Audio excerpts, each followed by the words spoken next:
राधा राधा राधा राधा कृष्ण कृष्ण कृष्ण।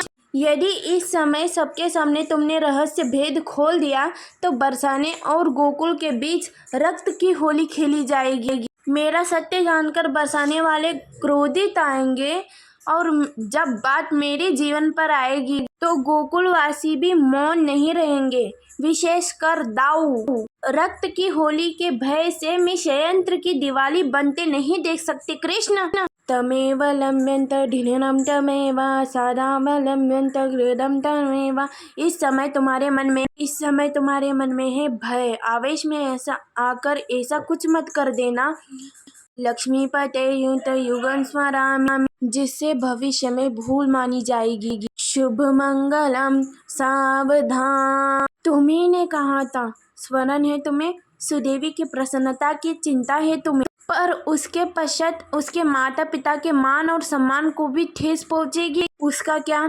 तुम्हारे माता पिता, सुदेवी के माता पिता, बरसाने वालों को खो देने का भय है अभी तुम्हें राधा, और ये होना चाहिए। आगे मत बढ़ना। भय की सुनो राधा, भय हमें संकट से बचाता है। अवश्य भय हमें छोटे संकटों से बचाता है और बड़े संकटों में टाल देता है। केवल एक तुम्हारे लिए मैं और बाबा और मेरे नंद बाबा को वर्षों की मित्रता को शत्रुता में नहीं बदलते दे सकती हो कृष्ण। क्या करूँगी?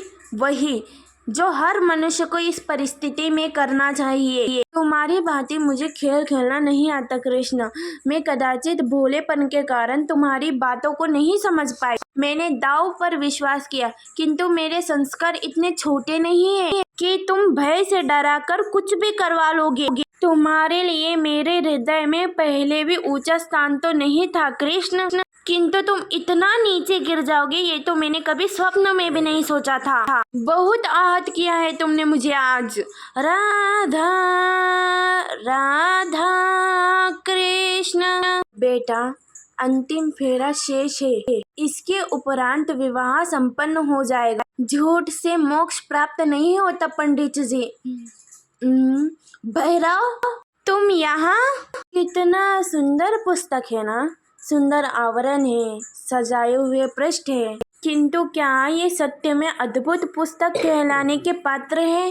क्या इसमें जो लिखा है वो सत्य है, प्रेरणादायी है, हमारे लिए मूल्यवान है? कैसे श्रेय लिया जाए इस बात का? अब आप सोचेंगे कि सीधी सी बात है, आवरत्ना को देखकर पुस्तका का गुण कैसे जाना जा सके? इसके लिए तो आपको उसे पढ़ना होगा, उसे समझना होगा, समय देना होगा, है ना? बिल्कुल उचित सोच रहे हैं आप। बस आश्चर्य की बात यह है कि पुस्तक के बारे में आप ये सारे विषय जानते हैं, किंतु किसी व्यक्ति के विषय में आप ये सारी बातें मन में नहीं जानते। व्यक्ति का मूल्यांकन भी उसके वस्तुओं से, उसके शारीरिक रूप से या उसकी सुंदरता से नहीं किया जा सकता। उसके लिए आपको उस व्यक्ति को पढ़ना होगा, उसे समझना होगा, उसे समय देना होगा। पर हम क्या करते हैं? पहनावे, रंग और सुंदरता को देखकर आकर्षित हो जाते हैं, उसे प्रेम समझ बैठते हैं और आए दिन कोई ना कोई उसे समझते कहते देखते रहते हैं कि उसकी प्रेम कहानी सफल नहीं हो पाई, उसे छल मिला। पर इसका दोष कोई और नहीं, स्वयं आप है।